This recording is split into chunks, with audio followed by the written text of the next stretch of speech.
कोट Lalu police पारां ट्रेनों जवाननि के मुक़ाबले में मारण खिलाफ एहतजाजी मुज़ाहिरो कयो वियो आहे। ट्रेन जड़नि जे टीजे वारे ॾींहुं वारसनि समेत मुख़्तलिफ़ धुरियुनि पारां कोट लालू में मेराण हाईवे ते एहतजाजी मुज़ाहिरो करे धरणो हंयो वियो, जंहिं सबबि ट्रैफ़िक मुअतल थी वई। एहतजाज कंदड़नि जो चवणु आहे त SHO कोट लालू ख़िलाफ़ क़तल केस दाख़िल कयो वञे, ॿी सूरत में एहतजाज जारी रखियो वेंदो। अवां खे ख़बर ॾियूं पिया कोट लालू पुलिस पारां ट्रेन नौजवाननि के मुक़ाबले में मारण ख़िलाफ़ एहतजाजी मुज़ाहिरो कयो वियो आहे।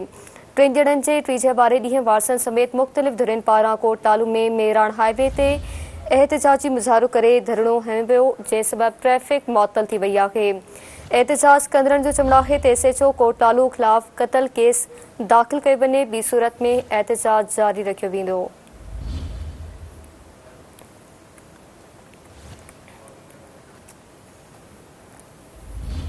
कोट लालू पुलिस पारां ट्रेन नौजवाननि के मुक़ाबले में मारण खिलाफ़ एहतजाजी मुज़ाहिरो कयो वियो आहे। एहतजाज कंदड़नि जो चवणु आहे त SHO कोट लालू ख़िलाफ़ क़तल केस दाख़िल कयो वञे, ॿी सूरत में एहतजाज जारी रखियो वेंदो। तफ़सील मालूम कंदासीं सिंध TV न्यूज़ रिपोर्टर इरशाद लाशारी खान जी। इरशाद, एहतजाज बाबति आगाह कजो। जी बिल्कुल, कोट लालू वाक़े में जेके क़त्ल थिए नौजवान आहिनि उन्हनि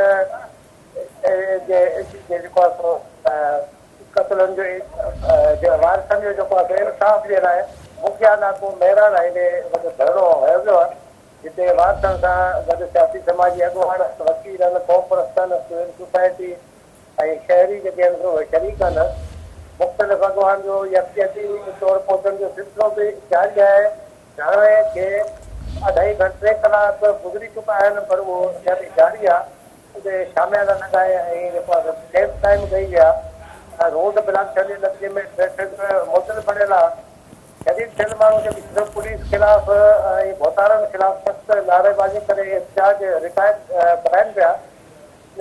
हिननि जो इहो चवणु आहे त पुलिस नौजवाननि खे घुराए क़तलु कयो, जॾहिं त साॻे थाणे जो पुलिस एहलकार परवेज़ शर उहो गवाही ॾेई रहियो आहे त केस जे साम्हूं नाहक़ जेके आहिनि इहे क़तलु कया विया आहिनि।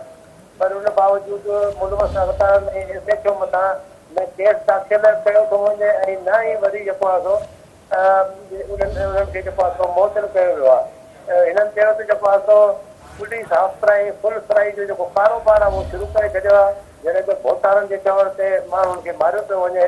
हिननि चयो त SHO कोट लालू मथां क़तल केस दाख़िल कयो वञे, ॿी सूरत में इहो धरणो जेको आहे जारी रहंदो। जी महिरबानी अवां जी इरशाद आगाह करण लाइ।